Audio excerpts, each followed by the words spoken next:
नमस्कार, देवभूमि के दंगल में आप सभी का स्वागत है। मैं हूं आपके साथ यशी शुक्ला। देवभूमि के दंगल में आज हम बात करेंगे सड़कें बदहाल, बारिश से हुआ बुरा हाल।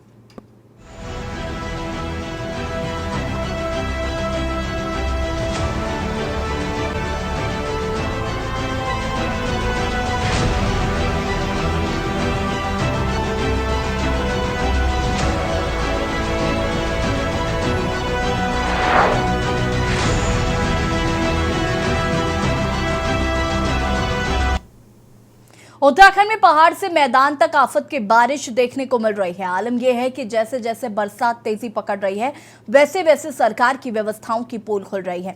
एक तरफ जहां सड़कें नदियों में तब्दील हो गई, तो दूसरी ओर लोगों को आने जाने में काफी दिक्कतों का सामना करना पड़ रहा है। जगह जगह गाड़ियां फंसी दिखाई दे रही हैं। इसके अलावा राज्य की 170 से ज्यादा सड़कें बंद चल रही हैं, जिन्हें खोलने का कार्य किया जा रहा है। वहीं इस बारिश ने देहरादून स्मार्ट सिटी की भी पोल खोल कर रख दी है। आलम यह है कि स्मार्ट सिटी के नाम पर जगह जगह सड़कें खोदी गई हैं। पानी की निकासी न होने से सड़कें तालाब बन चुकी। वहीं भारी बारिश के मद्देनजर मुख्यमंत्री पुष्कर सिंह धामी ने सभी विभागों के अधिकारियों को अलर्ट जारी करने का अलर्ट रहने के निर्देश दिए हैं। मुख्यमंत्री धामी ने सभी अधिकारियों को अपने फोन स्विच ऑफ न करने के भी निर्देश दिए।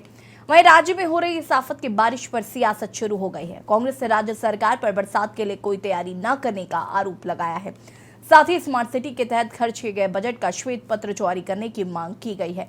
आज हम इसी मुद्दे पर चर्चा करेंगे, उससे पहले रिपोर्ट देखिए। उत्तराखंड में पहाड़ से मैदान तक आफत की बारिश से जनजीवन बुरी तरह से अस्त व्यस्त हुआ है। आलम यह है कि जैसे जैसे बरसात तेजी पकड़ रही है, वैसे वैसे सरकार की व्यवस्थाओं की पोल खुल रही है। एक तरफ जहां सड़कें नदियों में तब्दील हो गई हैं, तो दूसरी ओर लोगों को आने जाने में काफी दिक्कतों का सामना करना पड़ रहा है। जगह जगह गाड़ियां फंसी दिखाई दे रही हैं। इसके अलावा राज्य की 170 से ज्यादा सड़कें बंद चल रही हैं, जिन्हें खोलने का कार्य किया जा रहा है। वहीं इस बारिश ने देहरादून स्मार्ट सिटी की भी पोल खोलकर रख दी है। आलम यह है कि स्मार्ट सिटी के नाम पर जगह जगह सड़कें खोद दी गई हैं। पानी की निकासी न होने से सड़कें तालाब बन चुकी हैं। वहीं भारी बारिश के मद्देनजर मुख्यमंत्री पुष्कर सिंह धामी ने सभी विभागों के अधिकारियों को अलर्ट रहने के निर्देश दिए हैं। मुख्यमंत्री पुष्कर सिंह धामी ने सभी अधिकारियों को अपने फोन स्विच ऑफ न करने के भी निर्देश दिए हैं। हमारे यहाँ पर चूँकि मौसम जब भी गड़बड़ होता है तो कई जगह पर भूस्खलन, रोड बंद हो जाना और अधिक वृष्टि के कारण से नदी नाले उफान पर आ जाते हैं। इसको देखते हुए सभी जिलाधिकारियों को, आपदा प्रबंधन विभाग को लगातार अलर्ट रहने के निर्देश दिए गए हैं। और साथ ही जो हमारे यात्री हैं, श्रद्धालु हैं, उन सब से भी लगातार हम लोगों का अनुरोध रहेगा कि मौसम की जानकारी ठीक प्रकार से कर लें और मौसम विभाग की जानकारी के अनुसार आगे के अपने प्रोग्राम बनाएं। कांवड़ यात्रा चल रही है, पार्किंग, आवास और जो हमारे ट्रैफिक की व्यवस्था है वहाँ भी काफ़ी जगह पर जल भराव है। उसके बावजूद जो भी व्यवस्थित तरीके से प्रशासन के लोग, पुलिस के लोग, आपदा प्रबंधन के लोग इस काम में लगे। स्वच्छता का भी विशेष ध्यान रखा जा रहा है। वहीं राज्य में हो रही इस आफत की बारिश पर सियासत भी गर्मा गई है। कांग्रेस ने राज्य सरकार पर बरसात के लिए कोई तैयारी न करने का आरोप लगाया है। साथ ही स्मार्ट सिटी के तहत खर्च किए गए बजट का श्वेत पत्र जारी करने की मांग की है।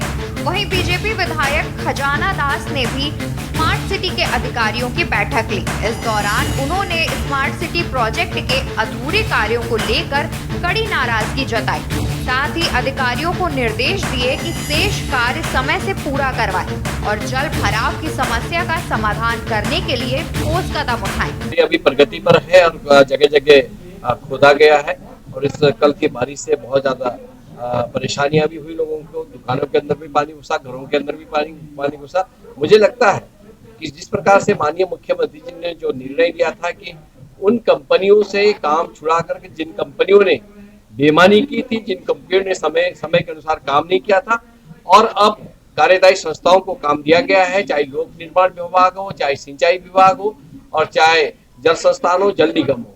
अब ये लोग काम कर रहे हैं। इस समय थोड़ा सा 1-2 महीने परेशानी होगी, परंतु हमारा लक्ष्य है कि इसको दिसंबर तक हर हालत में हम पूरा करेंगे। दिसंबर के बाद आपको अच्छा लगेगा। पूरी तरह से ड्रेनेज सिस्टम फेल हो गया है प्रदेश का। आप देखिए कि स्मार्ट सिटी के नाम पर 1600 करोड़ रुपया यहाँ लगाया गया। बताएं ना, श्वेत पत्र जारी करें कि स्मार्ट सिटी का सब यहाँ कहीं देखने को मिल रहा है। देहरादून जलमग्न हो गया। महामहिम राज्यपाल जी जिस कार्यक्रम में थे उसमें उनके लिए स्पेशल इंतजामात करने पड़े मंच से उतरने के लिए, क्योंकि घुटने घुटने तक पानी था। प्रवक्ता कक्ष भाजपा का जलमग्न हो गया। उसके अलावा जितने कार्यक्रम हो रहे थे और लोगों का पैदल चलना तो दूर, गाड़ियां चलना तक मुहाल हो गया देहरादून के अंदर, और हरिद्वार के हालात तो इससे भी बदतर बताए जा रहे हैं। तो ऐसे में राज्य सरकार की विफलता का एक स्मारक ये देहरादून स्मार्ट सिटी बनता जा रहा है। कुल मिलाकर मॉनसून की बारिश ने सरकार के दावों की पोल खोल कर रख दी है। बारिश से ज्यादा लोग सरकार की व्यवस्थाओं से परेशान हो रहे हैं। सबसे ज्यादा बुरे हाल देहरादून में देखने को मिल रहा है, जहां स्मार्ट सिटी के नाम पर जगह जगह खोदी गई सड़कें लोगों की मुश्किलें बढ़ा रही हैं। ड्रेनेज सिस्टम पूरी तरह से फेल साबित हुआ है और अब सरकार कार्यों में तेजी लाने की बात कह रही है और अधिकारियों के साथ बैठकें कर जल्द कार्यों को पूरा होने का दावा कर रही है। लेकिन सवाल यह है, आखिर सरकार ने बरसात के लिए क्या तैयारी की है? क्या राज्य की जनता इसी तरह से परेशान होती रहेगी? Uttarakhand desk report.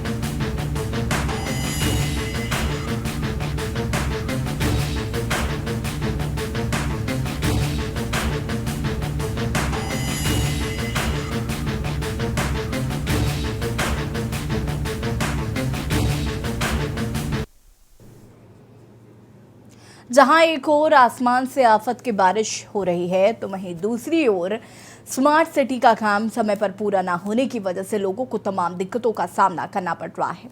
इससे पहले भी हम कई बार चर्चा कर चुके हैं कि स्मार्ट सिटी का काम आखिर कब पूरा होगा, लेकिन स्मार्ट सिटी का काम जिस तरीके से आधा अधूरा है और गड्ढे हैं जिसकी वजह से लोगों को परेशानियों का सामना करना पड़ रहा है, बारिश जिस तरीके से बहुत तेज़ी से हो रही है वो कहीं ना कहीं लोगों के लिए आफत बनती नजर आ रही है।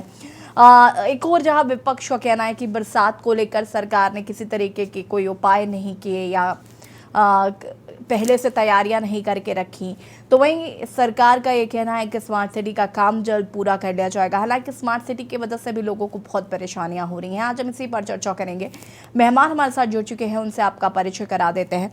मधु भट्ट जी प्रदेश प्रवक्ता बीजेपी से हमारे साथ जुड़ चुके हैं। आशीष नौटियाल जी प्रदेश प्रवक्ता कांग्रेस हमारे साथ जुड़ चुके हैं। विपिन खन्ना जी प्रदेश प्रवक्ता आम आदमी पार्टी।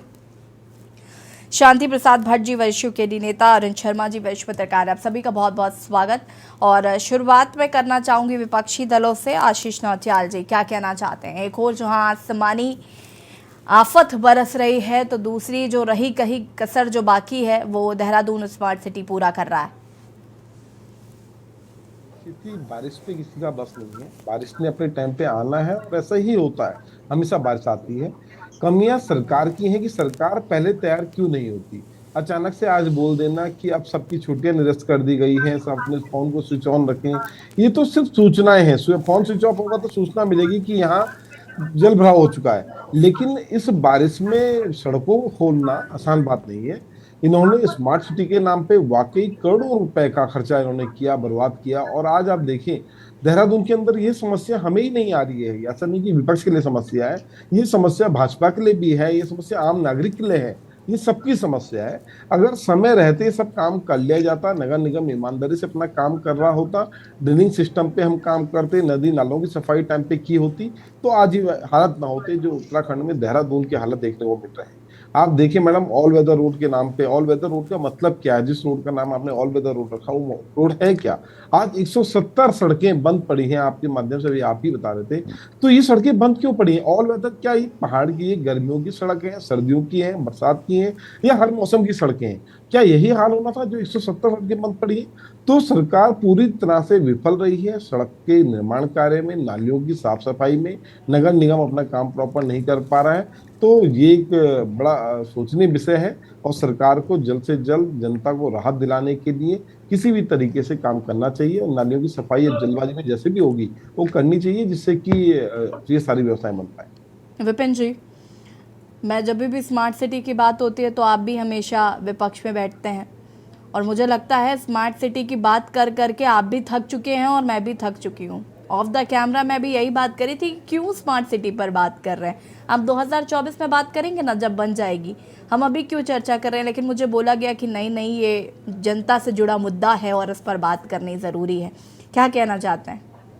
जी, समस्या ये है कि आपका कहना बिल्कुल ठीक है कि हम लोग इतनी बार स्मार्ट सिटी पे चर्चा कर चुके हैं कि मुझे लगता है कुछ कहने के लिए बचा नहीं है। अब जो कुछ बचा है वो जो सरकार करके दिखाना है सरकार को, जो सरकार के अपने नुमाइंदे हैं। मधु जी मैं मौका दूंगी आपको। मधु जी रुकिए ना प्लीज, अभी तो शुरू किया है मैंने। मधु जी अभी तो शुरू हुई है डिबेट, थोड़ा सा पेशेंस। स्मार्ट सिटी पे ही चर्चा है। मैं वही कह रहा था कि हम लोग तो कह के थक चुके हैं। अब इनके सरकार के अपने नुमाइंदे ही जो सरकार के विधायक हैं, जो सरकार के मंत्री हैं, जो सरकार के जो मेयर हैं, वही अब सवाल उठाने लगे हैं कि स्मार्ट सिटी में जो लोग कहते थे कि भ्रष्टाचार हो रहा है, तो मुझे लगता है कहीं ना कहीं अब जो बरसात आई है तो ये सामने भ्रष्टाचार सरकार का खुल के सामने आ चुका है। अभी आप माननीय मुख्यमंत्री जी की बाइट चला रहे थे तो माननीय मुख्यमंत्री जी कह रहे थे कि अधिकारियों को निर्देश किया गया है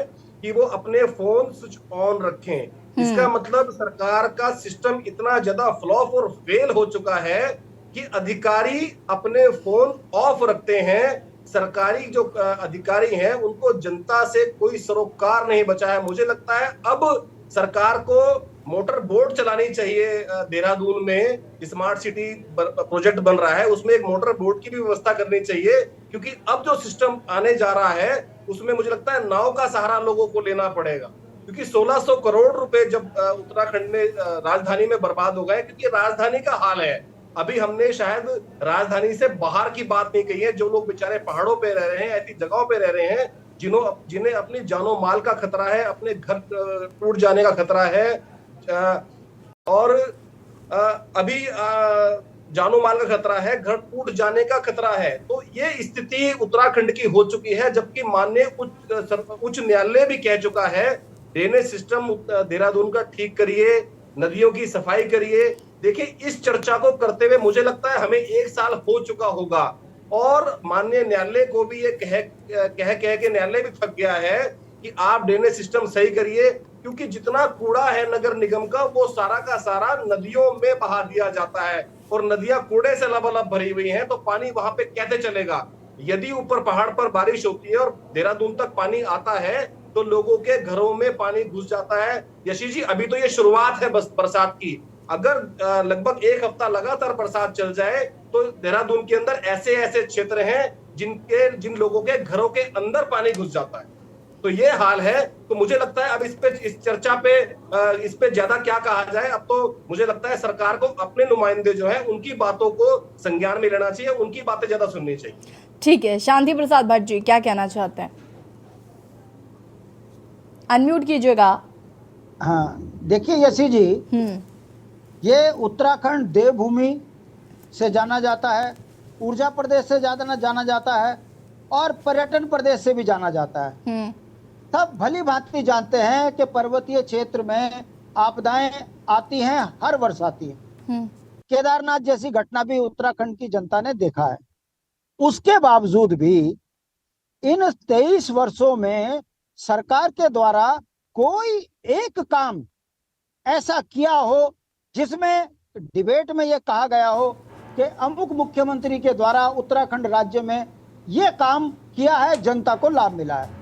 जो सरकारें नागरिकों के मौलिक अधिकारों को बेच दे, उस सरकार से यह उम्मीद करना कि वो 40% कमीशन ना खाए, आपदाओं से इस राज्य को बचाए, ये अब जनता अपने आप को मूर्ख समझ रही है कि इन जैसे बेईमानों को हमने सत्ता दे दी। अब आप देख लीजिए, ऑल वेदर रोड है, 200-250 जगह गांव में जो है सड़कें बंद हैं, लोग अपने घरों में पैदल जा रहे हैं। मगर कितनी बेशर्माई से भाजपा वाले कहते हैं ऑल वेदर का लाभ हम पूरे जनता को दे रहे हैं। अरे जरा सी बारिश में आपका कार्यालय डूब गया, देहरादून डूब गया। ऐसे में हम हर दिन डिबेट कर रहे हैं। आजकल मुद्दा बना हुआ है, किसी चैनल पे चले जाइए, हर आदमी कह रहे हैं नागरिक परेशान। अरे भाई, इसका समाधान क्या होगा? जिस राज्य का मुख्यमंत्री टीवी चैनल पर आकर ये कहे कि मैंने अधिकारियों को कह दिया अपने फोन स्विच ऑफ ना करें। समझ सकते हो, यहाँ मुख्यमंत्री की चपड़ासी से बदतर हालत हो गई। ये इस राज्य की स्थिति है। हमें दुख इस बात के, हमने गोली लाठी डंडे मार और 42 से ज्यादा शहादतें किस बात के लिए दी? इन राजनीतिक बेईमानों को सत्ता में लूट मचाने के लिए। देहरादून के अंदर सबको पता है कि बरसात से पहले काम होना चाहिए। पानी यहाँ पर जो है, आपने ड्रेनेज सिस्टम में तो अपने कार्यकर्ताओं की दुकानें खोल दी, सड़कों पे आपने सारे ड्रेनेज सिस्टम बंद कर दिए। अब यहाँ पर समुद्र बन गया देहरादून में, और आप और हम यहाँ डिबेट कर रहे। इस डिबेट का निचोड़ यशी जी ये निकलना चाहिए था। जैसे मैंने, मेरा राजनीतिक जीवन है, मैंने वो दौर भी देखा है कि अखबार में जरा सी खबर छपी, अगले दिन पूरा अमला जो है उस खबर के ऊपर संज्ञान लेके काम करता।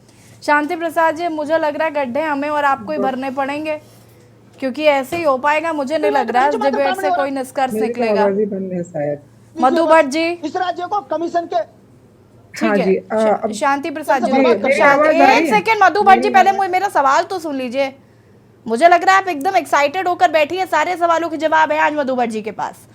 मधु जी जवाब दीजिए। मैं सुन रही हूँ, मैं सोच रही हूँ कि मैं सुनने के लिए बैठी हूँ क्या? हाँ, मैं इसलिए, हाँ देखिए, मैंने पहले ही कहा था मैं विपक्षी दलों की पहले प्रतिक्रिया लूंगी, उसके बाद सत्ता पक्ष के पास आऊंगी।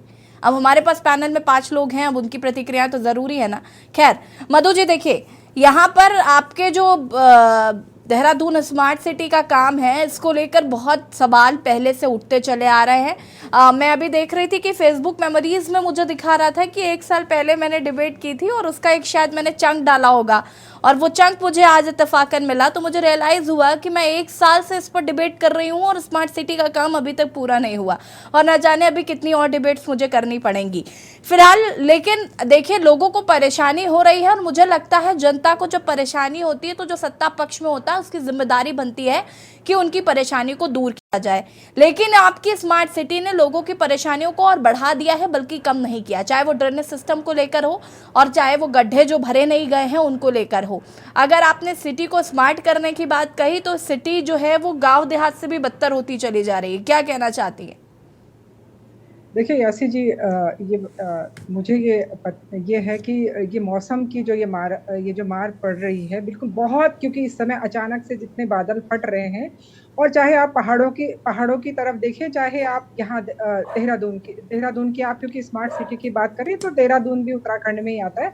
और उत्तराखंड को लेकर, क्योंकि अगर हमने पूरी तरह से, क्योंकि मौसम है और मौसम जब खराब होता है तो इसमें किसी का बस नहीं चलता, जिस तरीके से बादल फट जाता है। अभी मैं आपको बताना चाहूँ, कुछ सालों पूर्व की घटना आपको बताना चाहती हूँ, क्योंकि हमारा संतला देवी तो यहीं पर है, सभी जानते हैं वहाँ पर किस प्रकार का कैसा बादल फटा था और पूरी स्थिति कितनी भयानक हो चुकी थी। तो ये रही मौसम की बात। साथ में क्योंकि हम कंट्रोल कितना कर सकते हैं उसको लेकर हम यहाँ पर बात कर रहे हैं। कंट्रोल, माननीय मुख्यमंत्री जी लगातार जिस प्रकार से आपदा प्रबंधन को लेकर, क्योंकि देखिए पहले में जो आपदा आई थी, केदारनाथ आपदा से हम सभी ने बहुत बड़ा एक सबक लिया है, क्योंकि आपदा कभी भी आ सकती है, चाहे वो गर्मी हो, चाहे सर्दी हो, चाहे बरसात हो, किसी भी मौसम में आ सकती है। उसको देखते हुए आपदा प्रबंधन की टीम जो है उसको पूरी तरह से सजग कर दिया गया है। और आपको बताना चाहूंगी 360 से अधिक अभी स्लीपर जो जोन थे उन पे पूरी तैयारी की है। वहाँ पे पूरा जेसीबी मशीन जो है वो लगी हुई है, जो हमारे आदमी जो मैनुअल पावर होती है, मैन पावर के साथ में वहाँ पे रखे हुए हैं। और जिलाधिकारी जो है उसमें सख्त निर्देश दिए गए हैं कि ताकि किसी भी प्रकार का कोई भी कहीं की भी कोई अप्रिय घटना ना हो, उसको रोकने के लिए पूरी तरह से पूरी जो हमारी जो टीम है, आपदा प्रबंधन की टीम हो, हमारा पुलिस प्रशासन हो, हमारा जो प्रशासनिक सारा जो अमला होता है वो पूरी तरीके से उसको मुस्तैद रहने के लिए कह दिया गया। साथ में जहां तक आप बात कर रहे हैं, देखिए स्मार्ट सिटी की, बिल्कुल निश्चित रूप से स्मार्ट सिटी का जो है प्रोजेक्ट चल रहा है और कहीं कोई कंपनी ने ठीक से काम नहीं किया है। हमने उसके विरुद्ध बिल्कुल सख्त कार्रवाई की है, उसको कार्य उससे छीन लिया है और उसके बजाय दूसरी कंपनी को दे दिया। क्योंकि देखिए दिया गया है, ये मेरे संज्ञान में आया है। क्योंकि मधु जी, विपक्ष कह रहा है आप ठेकेदार पे ठेकेदार बदलते चले जा। एक सेकंड रुकिए मधु जी, आप एक तो आपका सबसे बड़ा प्रॉब्लम यही है कि आप सुनती नहीं है, आप विपक्षी दलों की नहीं सुनती। मुझे समझ में आता है, कम से कम एंकर की तो लाज रखिए। नहीं, बोलिए बोलिए बोलिए। मैं ऑल वेदर रोड को लेकर बात कर रही थी, जिस प्रकार से मधु जी क्योंकि एक देखिए, मिनट, लेट मी हमने कंप्लीट। विपक्ष कह रहा है कि ठेकेदार पे ठेकेदार आप बदलते चले जा रहे हैं, लेकिन उनमें से एक भी ठेकेदार पर कार्रवाई हुई क्या? बिल्कुल निश्चित रूप से देखिए यासिर जी, बिल्कुल काम अगर आप अभी का तत्काल का काम देख रही है ना, ये तो मौसम के कारण हो रहा है। लेकिन जिस प्रकार से स्मार्ट सिटी को लेकर जब आप ही तभी कहेंगे कि कितना सुंदर या दून कितना, अभी अगर आप जाएंगे राजपुर रोड की तरफ तो जिस प्रकार से सौंदर्यीकरण, अगर मेरे लगता नहीं है कि मेरे भाइयों को कहीं दिखाई दिया हो गया होगा, जिस मेरे प्रकार से मुखार व्यवस्थित, बिंदु ये बात कहने के लिए जो तरस किया रहे गया हैं है। कि नहीं, दून कितना अरे सुंदर हो गया। आप देखिए ना, तो अभी अब जब जी, स्मार्ट सिटी राजपुर रोड पर होगी ना, वीआईपी लोग अभी जब रहते स्मार्ट हैं, सिटी, अब बारिश के कारण आप बोल रहे हैं, हम बारिश के बात कारण कर रहे अगर हैं हमारे उस घरों में जनता सीलन की आ रही है, जो नदी अब किनारे उसको रहती क्या है, कहेंगे आप? जिनके घरों में पानी भर ऐसी रहा जी, है, उसको क्या जिनके कहेंगे? घर विपिन जी, जो विपिन जी, विपिन जी नहीं, विपिन जी नहीं, डिबेट का डेकोरम मेंटेन करिए। विपिन जी मेरी बात सुनिए, प्लीज बीच में इंटरप्ट मत करिए। सुनिए, जो घर हमने स्वयं बनाया है, बहुत मेहनत के साथ बनाया है, बहुत, उस घर में भी अगर आप देखेंगे बहुत बारिश के कारण सीलन आ रही है, पानी आ जाता है, तो उसको भी हमें बिल्कुल ठीक करना पड़ता है समय समय पर। तो निश्चित रूप से अगर कहीं कोई दिक्कत आ रही है, इस समय हम देख रहे हैं, बिल्कुल उसको सिस्टम को ठीक किया जाएगा। लेकिन इससे ये कह देना कि नहीं पूरा सिस्टम ध्वस्त हो गया, ये बिल्कुल गलत होगा, क्योंकि जिस प्रकार से हमारी पूरी जो पावर प्रशासनिक और जो माननीय मुख्यमंत्री देखिए मधु जी, होता क्या है ना, जो चीजें आप देखिए, जो चीजें आप बेहतर कर रहे हैं उसका बखान तो आप कर ही रहे हैं। अब जो चीजें नहीं हो रही हैं या जो चीजें खराब है उनका जिक्र करने के लिए ही विपक्ष होता है। तो जाहिर सी बात है हम आपकी अच्छाई जो है वो हम तो देखेंगे, लेकिन विपक्ष थोड़ी ना आपको आपकी अच्छाई बताने बैठा है, वो तो आपको आपकी बुराई बताने के लिए बैठा है। विपक्ष के पास तो कोई मुद्दा ही नहीं है ना, विपक्ष जाए ना, इतने मुद्दे हैं, फिंगर टिप्स पे गिना सकती हूँ मैं आपको, इतने मुद्दे। बहुत समय मिला है, आप जाइए ना ग्राउंड जीरो पे काम करके देखिए ना, तब बोलिए। अब आप चैनल में आ जाएंगे, बोल देंगे, किसी को बोलने में कोई कुछ दिक्कत नहीं होती। हमारे गढ़वाली में ये कहावत है, आपको बताना चाहूंगी, गिचक बुबा कुछ नहीं जान दू। तो वो वही वाली बात है कि कुछ भी बोला क्या जाएगा, लेकिन काम जब आप करेंगे तब पता चलेगा आपको कितना काम हो रहा है। मधु जी आप रुक जाइए।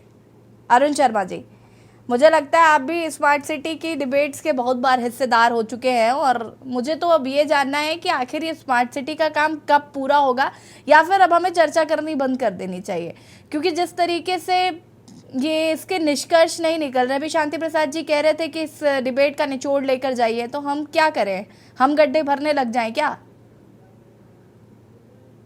देखिए यसी जी, जो प्राकृतिक आपदा आ रही है वो तो कम से कम विपक्ष ने नहीं करी है, वो तो प्रकृति ने करी। बिल्कुल। और एक चीज मैं और याद दिला दूं, पिछले कई दिनों से आप देख रहे हैं लगातार वर्षा हो रही। एक चीज और अरुण जी, आप अपनी बात को पूरा करिए, उससे पहले मैं एक चीज ऐड ऑन कर देना चाहती हूँ। मुझे ये बताइए जरा कि ये जो बारिश हो रही है, क्या ये अचानक हुई वर्षा है? नहीं, अचानक कैसे हो जाएगी? ये तो नहीं, ये मुझे ऐसा मधु जी की बातों से लगा कि सालों साल में कई, जैसे 19 साल में सहयोग बना है ना, आज सावन का पहला सोमवार और इस बार 2 महीने का सावन है, तो मुझे लगता है उसी तरीके से बरसात का भी कुछ ऐसा ही है कि मतलब बहुत टाइम बाद ऐसा संयोग बना है कि बारिश होने लग गई है, अचानक से सूखा पड़ा था। इस तरीके की बातें मुझे लगता है बहुत ही सेंसलेस है और इस पर बात नहीं होनी चाहिए। नहीं, इसमें एक बात तो सारे लोग मानेंगे कि 2013 के बाद पहली बार ऐसा हुआ कि लगातार कई दिनों से वर्षा हो रही है। हाँ जी। जबकि बीच में अगर आपको याद हो तो वर्षा फेजेज में होती थी, अलग अलग जगहों पे अलग अलग टाइमिंग के हिसाब से होती थी। कहीं 1 घंटा हो रही है, कहीं 2 घंटा, लेकिन ये जो बारिश हो रही है ये कई दिनों से हो रही है। तो जो प्राकृतिक आपदा है उसमें तो कोई कुछ नहीं कर सकता, उसमें केवल राहत और बचाव किया जा सकता है। लेकिन हमको जब हम ये चिन्हित करते हैं कि इतने डेंजर जोन है, इतने लैंडस्लाइडिंग जोन है, तो कम से कम उन जगहों पर तो हम पहले से तैयारी कर सकते हैं, मेरा ये कहना है। दूसरी चीज, हम स्मार्ट सिटी पे रोज दर रोज बात कर रहे हैं। अब आप ये देख लीजिए, आप मधु जी ने कहा कि ठेकेदार पे कार्रवाई हो गई, बिल्कुल ठीक बात है, आपने ठेकेदार पे कार्रवाई कर दी, ठेकेदार हटा दिया, उसको पनिशमेंट दे दी कुछ। लेकिन क्या जिन अधिकारियों पर स्मार्ट सिटी की जिम्मेदारी थी उनमें से किसी के ऊपर आज तक कार्रवाई हुई? अल्टीमेट देखिए, जिम्मेदारी किसकी है? ठेकेदार से काम कराने की जिम्मेदारी अधिकारी की होती है। बिल्कुल। अगर मैं अपने घर में, मधु जी अपने घर में कोई मरम्मत का काम कराएंगी तो है, वो मोहल्ले के पार्षद की नहीं है, वो इनकी है। तो उसमें ये ठेकेदार का कितना पेमेंट काट रही है, उसको कितना ज्यादा, उसने जल्दी काम कर दिया, अच्छा काम कर दिया, ज्यादा पैसा दे रही है, ये इनकी जिम्मेदारी है। मैं उसी बात को कह रहा हूं कि अगर ठेकेदार ने खराब काम किया तो अधिकारी कोई तो उसके ऊपर होगा जो वो काम करवा रहा है। कितने अधिकारियों पे कार्रवाई की। मैं अब आपको एक चीज बता रहा हूं, अभी ऋषिकेश के और नरेंद्र नगर के आसपास 2 मीटिंगें हुई G20 की। तमाम अतिक्रमण हटाया गया, तमाम सड़कों को चाक चौबंद किया गया, लेकिन उस मीटिंग के अभी 15 दिन नहीं हुए पूरे, वो दोबारा से अतिक्रमण पसर गया, जबकि यह कहा गया था कि जिन जिन क्षेत्रों में अतिक्रमण होगा उन अधिकारियों के खिलाफ कार्रवाई की जाएगी। आज तक कोई कार्रवाई नहीं हुई, अतिक्रमण दोबारा से पसर गया है और पहले से ज्यादा पसर गया है, क्योंकि कांवड़ चल रही है। कांवड़ को चलते देख लगातार लोग जो बाहर के लोग हैं वो व्यापार करने आ रहे हैं, कोई टी-शर्ट बेच रहा है, कोई चाय की दुकान, कोई ढाबा खोल के बैठ गया, लेकिन वो अतिक्रमण मुख्य मार्गों में पसर गया दोबारा। उस पर कोई कार्रवाई नहीं है, कोई बात नहीं है। सबका ध्यान किस तरफ है कि कांवड़ यात्रा निकल जाए। निश्चित तौर पर कांवड़ यात्रा भी एक बड़ा इवेंट होता है साल का, और क्योंकि 17 को सावन की शिवरात्रि है, जल चढ़ेगा। आपने कहा 2 महीने सावन है, बिल्कुल ठीक है, लेकिन 17 को वो लोग जल लेके जाएंगे और अपने अपने मंदिरों में चढ़ाएंगे। आज की स्थिति यह है कि हरिद्वार से ऋषिकेश के बीच में जितनी भीड़ है उतनी ही भीड़ ऋषिकेश से देहरादून के बीच में है। जब मैं सुबह आया तो रास्ते भर कांवड़िए दिखे, कोई ट्रैक्टर में चल रहा है, कोई जीप में चल रहा है, स्पीकर लगे हुए हैं बड़े बड़े जिनके लिए मनाही की गई थी, और ट्रैक्टरों में लोग हैं क्योंकि ये था कि नहीं जाएंगे। वो मॉडिफाइड साइलेंसर लगी हुई गाड़ियां हैं, भले ही कितनी सीज कर ले फिर भी जा रही हैं, वो कान फाड़ती भी चलती हैं, लेकिन व्यवस्थाएं बनानी पड़ेंगी। इस यात्राओं से या कोई भी आपदा है उससे सबक लेना चाहिए। हमने, मधु जी ने कहा केदारनाथ यात्रा से सबक लिया, तैयार है, हमने सबक लिया, हमने उसके बाद काम भी किया, लेकिन उसके बावजूद अगर स्थिति बद से बदतर होती जा रही है तो कहीं ना कहीं तो कोई कमी रही होगी। ठीक है करके उनमें सुधार अरुण जी, मैं वापस आऊंगी आपके पास, आप सभी हमारे साथ बने रहिए, चर्चा को आगे बढ़ाएंगे। और देवभूमि के दंगल में आज हम बात कर रहे हैं सड़कें बदहाल और जिस तरीके से बारिश की वजह से लोगों का हाल बुरा हो गया है, जो हम इसी पर चर्चा कर रहे हैं। मेहमान लगातार हमारे साथ बने हुए हैं। मधु भट्ट जी, जैसे कि अभी अरुण जी कह रहे थे कि स्मार्ट सिटी के अधिकारियों पर कार्रवाई क्यों नहीं, सिर्फ ठेकेदार पर कार्रवाई कर रहे हैं, क्या महज खाना पूर्ति है? ऐसा नहीं है यासी जी, बिल्कुल निश्चित रूप से जिस प्रकार से जो काम चल रहा है उस पे जो भी दोषी पाया जाएगा उसके खिलाफ कार्रवाई की जाएगी। अगर इसमें अधिकारी भी कहीं कोई संलिप्त पाया गया तो निश्चित रूप से उसमें कार्रवाई होगी। किसी भी प्रकार की कोई दिक्कत नहीं आने वाली। देखिए, अभी स्मार्ट सिटी का काम चल रहा है और हम चाहते हैं कि जो हमने सोचा था कि जिस प्रकार से एक जो हमारा प्रोजेक्ट बना है उसके तहत अगर कोई भी अगर कोई अधिकारी हो, चाहे उसमें कर्मचारी हो, चाहे उसमें ठेकेदार हो, अगर ठीक से काम नहीं करता तो उसके ऊपर सख्त एक्शन लिया जाएगा। उसके तहत एक्शन की कार्रवाई चल रही है। साथ में आपको बताना चाहूंगी यासी जी, जिस प्रकार से, क्योंकि देखिए मौसम का जो ये इस समय चल रहा है, निश्चित रूप से अगर अभी आपने कहा कि ऐसा नहीं होता कि कभी भी बारिश आ जाती है, तो ऐसे पहले भी आती थी, लेकिन मैं आपको बताना चाहूंगी जून की जब आपदा आई थी, आपने देखा होगा 2013 की आपदा आई थी, तो वो जून के महीने में आई थी। मधु भट्ट जी, आपको मैं यहाँ पर रोकना चाहूंगी, आप सभी हमारे साथ बने रहिए, चर्चा को आगे बढ़ाएंगे। और इसी बीच आपको बड़ी खबर बता देते हैं। बड़ी खबर आपको हम बता रहे हैं प्रतापगढ़ से, जहां पर लखनऊ वाराणसी हाईवे पर हुआ भीषण सड़क हादसा। मासूम बच्ची, 3 महिलाओं समेत 8 लोगों की मौत हो गई है। ये बड़ी खबर आपको हम उत्तर प्रदेश के प्रतापगढ़ से बता रहे हैं, जहां पर आधा दर्जन से ज्यादा लोग घायल हुए हैं। तेज रफ्तार टैंकर ने मारी टेम्पो में टक्कर। हादसे के बाद अनियंत्रित टैंकर भी पलटा। टैंकर से गैस रिसाव की बात सामने आ रही है। बता दें आपको कि मौके पर पुलिस, स्थानीय लोगों की मदद से लोगों का रेस्क्यू किया जा रहा है। मेडिकल कॉलेज इमरजेंसी में भारी अव्यवस्थाएं भी देखने को मिल रही हैं। ना स्ट्रेचर, ना वार्ड बॉय। और आपको बता दें कि मृतकों की संख्या में हो सकता है और इजाफा। लेलापुर थाना के मोहनगंज बाजार की एक घटना बताई जा रही है। बड़ी खबर आपको हम बता रहे हैं, लखनऊ वाराणसी हाईवे पर हुआ भीषण सड़क हादसा।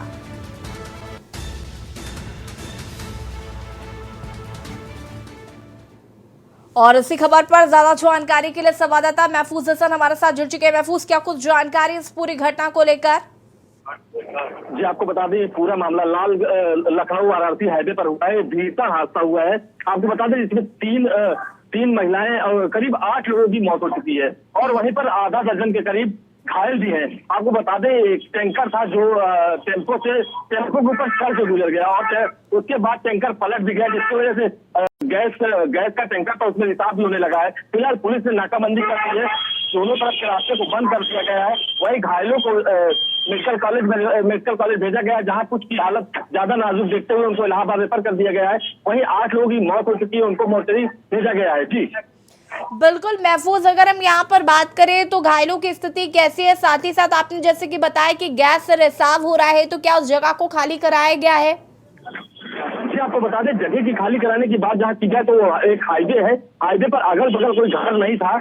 ये एकदम से जो है मोहनगंज बाजार से थोड़ा सा आगे एक पुलिया है, पुलिया के पास ये हादसा हुआ है, जहाँ पर आवास तो नहीं है, रहन सहन एरिया नहीं है, लेकिन जो रास्ते को बंद कर दिया गया है। वहीं बता दें एम्बुलेंस की व्यवस्था की बात की जाए, हॉस्पिटल में स्ट्रेचर की व्यवस्था की बात की जाए तो पूरी तरह से मामला हवाई रहा। ना तो स्ट्रेचर मिल पाया लोगों को, ना ही मौके पर जल्दी एम्बुलेंस पहुंच पाई। लोगों ने प्राइवेट वाहन से और किसी तरह से लोगों ने हॉस्पिटल लोगों को पहुंचाया। उसके बाद जो भी गंभीर है उनको इलाहाबाद के लिए रेफर किया जा रहा है और बाकी 8 लोगों की मौके पर ही मौत हो चुकी थी। जी बिल्कुल महफूज, ये भी जानना चाहेंगे कि क्या परिजनों को सूचित किया गया है उनके, और साथ ही साथ ये जो लोग थे, जो मृतक है, ये कहाँ के निवासी थे? क्या इसको लेकर कोई जानकारी मिल पाई है?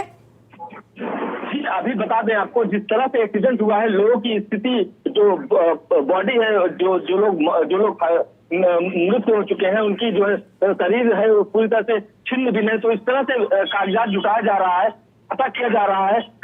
ये इतनी जानकारी तो हो गई है कि रहने वाले सभी प्रतापगढ़ के ही है, लेकिन अभी तक उनके परिजनों में सभी लोगों को जानकारी नहीं दी जा पाई है। कुछ लोगों को जानकारी मिल चुकी है, बाकी कुछ लोग अभी बाकी है, जिसमें से जो मृतक है अभी उनके घर वालों को जानकारी नहीं हुई है कि उनके घर से मृत हो गए हैं। ठीक है महफूज, बहुत बहुत शुक्रिया आपका तमाम जानकारी देने के लिए। और बता दें कि तेज रफ्तार टैंकर ने टेम्पो में टक्कर मारी, मासूम बच्ची 3 महिलाओं समेत 8 लोगों की मौत हो गई है और सैकड़े में इजाफा भी हो सकता है। आपको बता दें कि फिलहाल अस्पताल में घायलों को भर्ती कराया गया है, चूंकि गैस रिसाव हो रहा है टैंकर से, उसको लेकर भी उस एरिया को फिलहाल के लिए बंद किया गया है। और देवभूमि के दंगल में बात स्मार्ट सिटी की और साथ ही साथ बारिश जिस तरीके से आफत बनी हुई है उस पर बातचीत कर रहे हैं। आशीष नौटियाल जी, क्या कुछ कहना चाहते हैं जिस तरीके से मधु भट्ट जी जवाब दे रही हैं? देखिए मैडम, सबसे पहले तो आपकी न्यूज के माध्यम से जो 8 मौतें हुई हैं, मैं उस पर अपनी श्रद्धांजलि देना चाहूंगा। और दूसरा, आपने न्यूज के माध्यम से बताया कि वहां हॉस्पिटल में व्यवस्थाएं नहीं है, स्ट्रेचर तक नहीं है। तो ये व्यवस्थाएं हैं भारतीय जनता पार्टी की, और भारतीय जनता पार्टी से ये उम्मीद रखना, सड़क, बिजली, पानी, नाली, स्वास्थ्य, ये सब अभी ये बोला गया कि उनको मेडिकल नजदीकी मेडिकल हॉस्पिटल में भर्ती कराया गया। वहाँ स्ट्रेचर नहीं है। और मैडम आप ये मत सोचिए देहरादून में भी स्ट्रेचर नहीं है। देहरादून का रोज हाईवे पे हुआ है, आपको हाईवे पे हुआ है। अरुण जी, विपक्ष को जहाँ भी मौका मिलता है विपक्ष मौका नहीं छोड़ना चाहता, भले ही उत्तर प्रदेश की खबर क्यों ना। आशीष नौटियाल जी, अभी फिलहाल हम स्मार्ट सिटी की बात कर लें। 1 second Madhu Bhatt ji please. Ashish Nautiyal ji, smart city ठीक हो जाए, भगवान। व्यवस्थाएं तो कुछ भी नहीं मैडम, भारतीय जनता पार्टी के राज में सब व्यवस्थाएं बेकार हैं। अच्छा, दूसरी रही स्मार्ट सिटी की बात मैडम, स्मार्ट सिटी प्रधानमंत्री जी का सपना है। चलो उत्तराखंड तो भेंट चढ़ गया भ्रष्टाचार की, उत्तराखंड स्मार्ट सिटी के नाम पे। आप मैडम कोई 10 स्मार्ट सिटी ऐसी बता दें जहां जाकर हम भी देख सकें कि ये स्मार्ट सिटी वाकई भाजपा राज में बनी है और कितनी बढ़िया स्मार्ट सिटी है। ऐसा हमारा देहरादून होना चाहिए। कोई 10 स्मार्ट सिटी आसपास जहां हम जाके देख। देहरादून नहीं आए, आपने प्रधानमंत्री का सपना भी पूरा नहीं कर पाए। देहरादून नहीं गए, भ्रष्टाचार कहाँ जाए मैडम? पता है, एक स्मार्ट सिटी का नाम नहीं बता दे, 10 छोड़े आप एक स्मार्ट, मुझे लगता है आप में रहते हैं और देहरादून की हर स्थिति से प्रॉपर वाकिफ है। हो सकता है कि आप रास्ते अलग बने हो, हमारे लिए वही रास्ते हैं जो आम आदमी जिस रास्ते पे चलता है, हम भी उसी रास्ते में चलते हैं। आप लोगों का पूरा ध्यान, आप लोगों का पूरा ध्यान जनसंपर्क अभियान में है। तो समझ रही है, आप पूरा ध्यान 2024 की तैयारी में है। नकारने से कुछ नहीं होने वाला। जनता की समस्या से कोई मतलब नहीं है। अगर ये मतलब होता, जनता ने हमें दो बार ऐसे ही नहीं चुना, नंबर बना के जनता ने तभी तो चुना है ना, तभी चुना है हमें जनता ने, इसलिए हम काम कर रहे हैं जनता की। जनता ने जब देखा ये झूठे लोग जो है वो सही कर दे, जनता को क्या पता था। आपने सड़कों का पूरा जाल बिछा दिया हमने, पूरे सड़कों का पूरा जाल बिछ चुका है। भारतीय जनता पार्टी के अंदर देहरादून आएंगे, आप हरिद्वार जाइए, आप कहीं भी जाइए, झूठ बोलता है। और मैडम सच्चाई है, मौसम में सबसे आसान होता है बिकना। झूठ को विश्वास आदमी जल्दी करता है, पूरे पर विश्वास नहीं कर पाता। आपने झूठ बोला, आपने बताया हम 100 स्मार्ट सिटी बनाएंगे देश के अंदर, उसमें पहले नंबर उत्तराखंड का नाम भी आ रहा है। मधु भट्ट जी थोड़ा ब्रेक लगाएंगे क्या? मधु भट्ट जी, मधु भट्ट जी, मधु भट्ट जी, मधु भट्ट जी, काफी मौका दिया मैंने आपको अपनी बात पूरा करने का। नहीं मधु भट्ट जी, इस तरीके से डिबेट नहीं हो पाती है, इस तरीके से डिबेट नहीं चाहती हूँ मैं। अगर आशीष नौटियाल जी को मौका दिया है मैंने उनकी बात रखने का, तो उनको मौका दीजिए बोलने के लिए। बीच में इंटरप्ट करने का क्या तरीका है? सत्य बोलिए ना, यहाँ पर भी झूठ बोला जा रहा है। अभी आप ही ने मधु भट्ट जी, आप जब भी बात करती हैं, क्या बीच में कोई इंटरप्ट करता है आपको? आप जब भी बात करती हैं, एक सेकेंड आशीष नौटियाल जी, मैं बात कर रही हूँ मधु भट्ट जी से, एक सेकेंड रुकिए। ऐसा लगता है मछली बाजार में आकर बैठ गए हैं हम, कोई कुछ समझने के लिए तैयार। एक सेकेंड मधु भट्ट जी, अभी भी आप कंटिन्यूअसली बात कर रही हैं। अगर कोई और प्रवक्ता अपनी बात को रख रहा है, कम से कम उन्हें सुनिए। अगर आपको लगता है वो झूठ बोल रहा है, मैं वापस आऊंगी ना, आपकी बात को मैं सुनूंगी। इस तरीके से बीच में इंटरप्ट कर देने से ना आपकी बात क्लियर समझ में आती है और ना ही अन्य प्रवक्ताओं की। इस तरीके से डिबेट को प्लीज खराब मत करिए। आशीष नौटियाल जी अपनी बात को पूरा करिए, उसके बाद शांति प्रसाद भट्ट जी आती हूँ मैं आपके पास। मधु भट्ट जी प्लीज जोड़ लिया कीजिए, आपका नंबर आएगा। मधु भट्ट जी, अभी मैंने आपको काफी वक्त दिया आपकी बात पूरा करने का। कंटिन्यू करिए आशीष जी। मधु जी, आपका भी नंबर आएगा।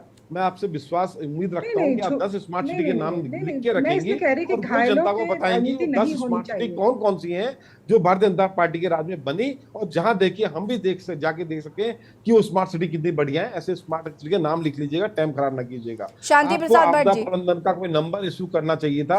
अगर कोई गली मोहल्ले में कहीं भी कोई दिक्कतें परेशानी आ रही है, कहीं पानी इकट्ठा हो रहा है या उस पानी के इकट्ठे होने से ज्यादा जलभराव की स्थिति आएगी, इस नंबर पर फोन करें, हमारे यहाँ आपदा प्रबंधन की टीम आएगी और ये पानी का निकासी नहीं करेगी। आपको ये करना चाहिए था। आप काम तो था, कभी कुछ कर नहीं रहे। सिर्फ जनसंपर्क अभियान से आपका मतलब है, और जनता भी जनसंपर्क अभियान अपने कार्यकर्ताओं के यहाँ कर रहे हैं, अपने कार्यकर्ताओं को जा रहे हैं, जिससे आप लोगों को भगाए ना। नहीं तो आम आदमी क्या स्वीकार तो किया कि हम आम जनता के बीच में मैडम आप स्वीकार तो किया, चलिए आपने यही स्वीकार। शांति प्रसाद भट्ट जी, शांति प्रसाद भट्ट जी, ठीक है। आशीष नौटियाल जी रुकिएगा। शांति प्रसाद जी जी क्या कहना चाहते हैं? सवाल शांति प्रसाद जी मधु भट्ट जी को आप उतनी देर से सुन रहे हैं, अभी भी मैं आपसे सवाल पूछूं?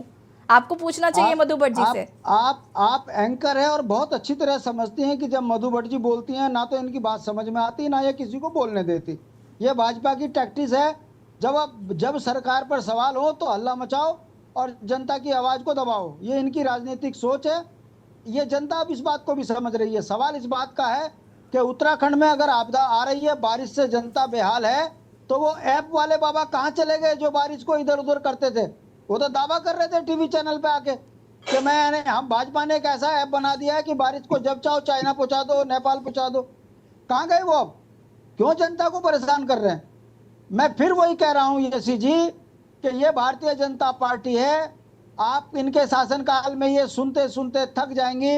अगर यात्रा होगी तीर्थ यात्रा तो जाम से परेशान होंगे, जब आदमी पर्यटन आएंगे तो वो जाम से परेशान होंगे, जब बारिश होगी तो उस आपदा से सड़कें टूटेंगी, देहरादून जलमग्न होगा।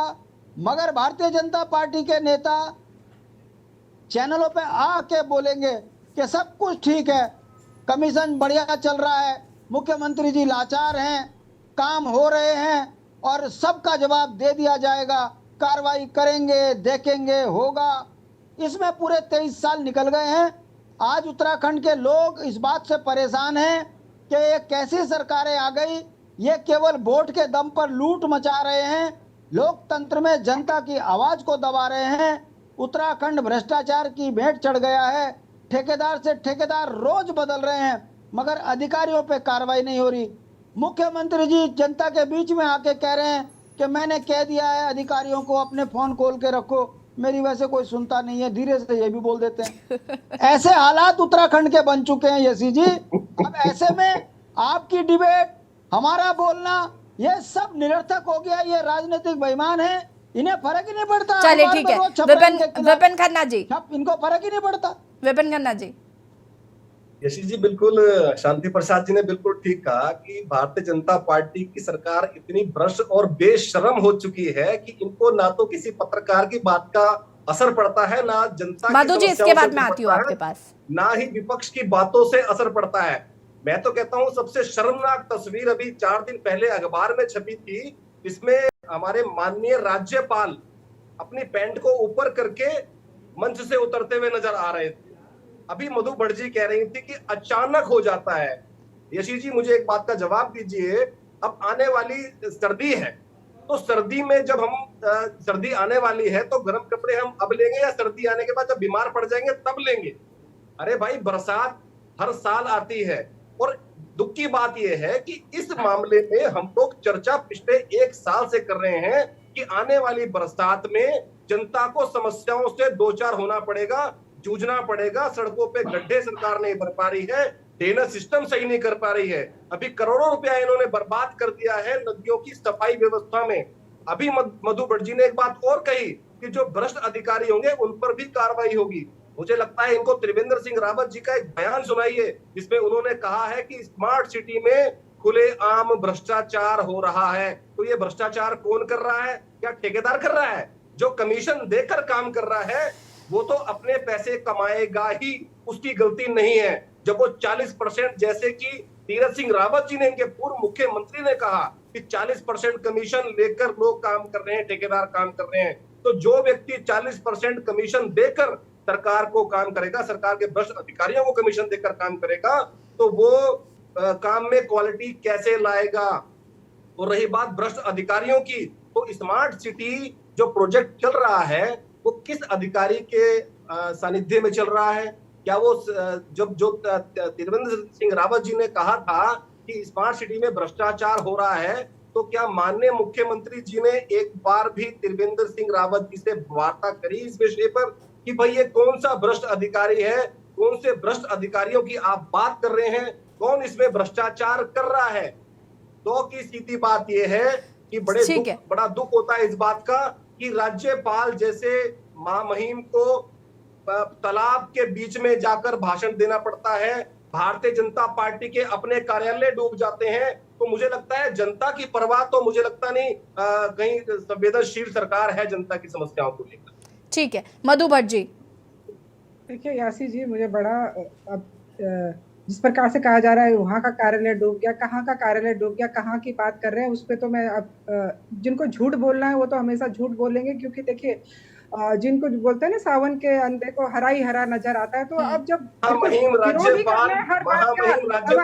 नहीं बोला, अब आपके बीच में नहीं बोला, अब आपके बीच में, अब मेरे बीच में, एक सेकंड मधु जी, आप मुझे बोलने का भी मौका नहीं देता, आप खुद ही बोलने लग जाती है। रुकिए विपिन जी, प्लीज बीच में इंटरप्ट मत करिए, आपके टाइम पे वो नहीं बोल रही थी, बहुत बड़ी बात है। कंटिन्यू करिए मधु जी।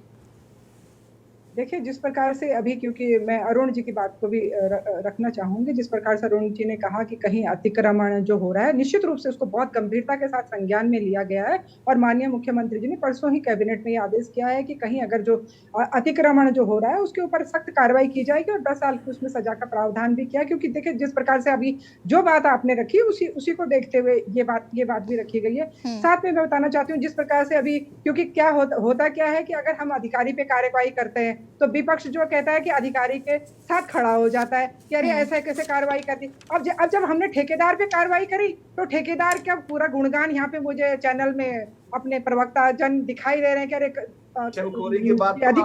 कि उस पे ठेकेदार पे कार्रवाई कर दी, अधिकारी पे नहीं करी। अरे कार्रवाई करी है ना, आप ही कई दिन पहले कह रहे थे कि अरे उस ठेकेदार के विरुद्ध कार्रवाई। देखिए मधु जी, छोटी मछलियों पर कार्रवाई की गई, ठीक बात है, बड़ी मछलियों पर कार्रवाई कब की जाएगी?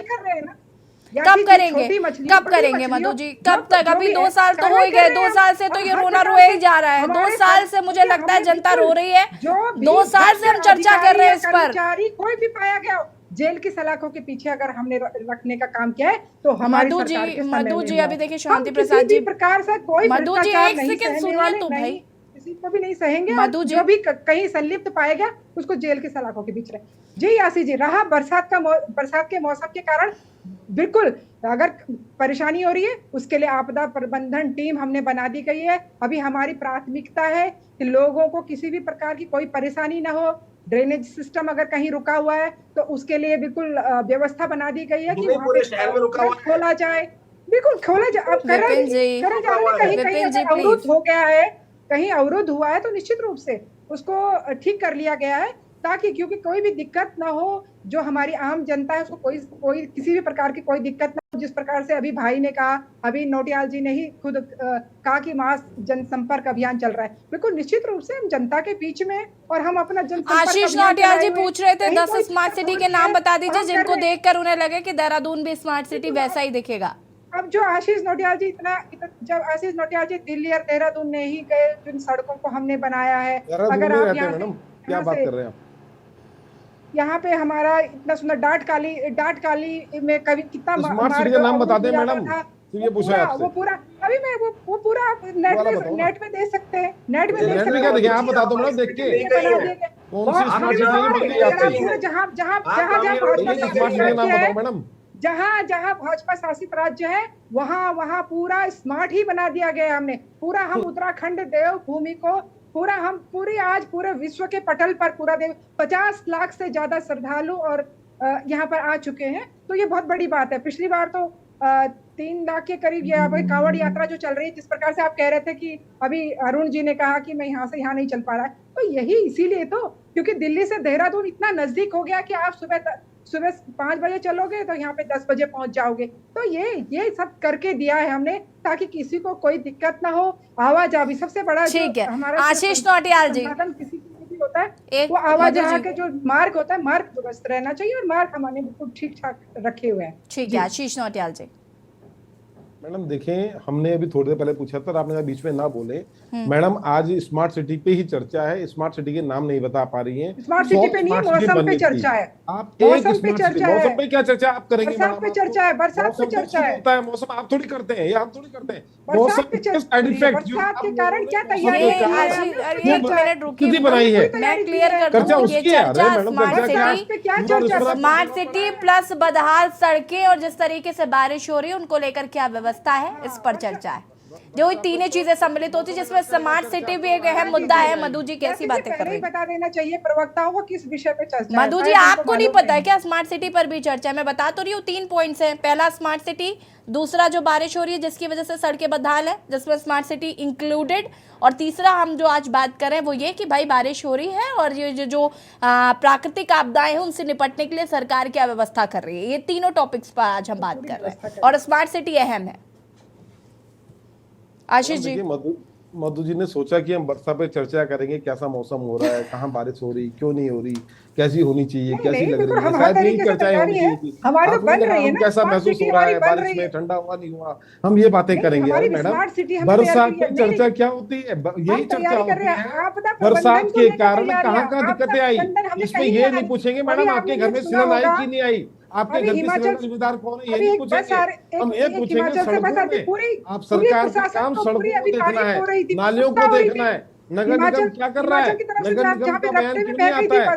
सीएम कह रहे हैं कि अपने फोन से हमारा आपदा प्रबंधन काम कर रहा है। मधु जी फिर जब बीच में और लोग इंटरप्ट करते हैं, अभी विपिन जी बोल रहे थे तो आपको बुरा लग रहा था, आप भी तो सोचिए ना, उनका वक्त है। आशीष जी, पूरा पानी सड़कों में भरा पड़ा है और आप कह रहे हैं आपदा प्रबंधन अपना काम कर रहा है। क्या काम कर रहा है आपदा प्रबंधन अपना? तो प्राकृतिक बरसात है, बरसात का मौसम होगा, बारिश तो होगी। मैंने महाजनसंपर्क अभियान में आपको बारिश को नहीं रोक सकते, बारिश तो होगी ना, मौसम की बारिश है। तो हमने कब का नहीं होगी, और तेज होगी, हम तो बोल रहे हैं और तेज होगी। आपकी व्यवस्थाएं क्या है?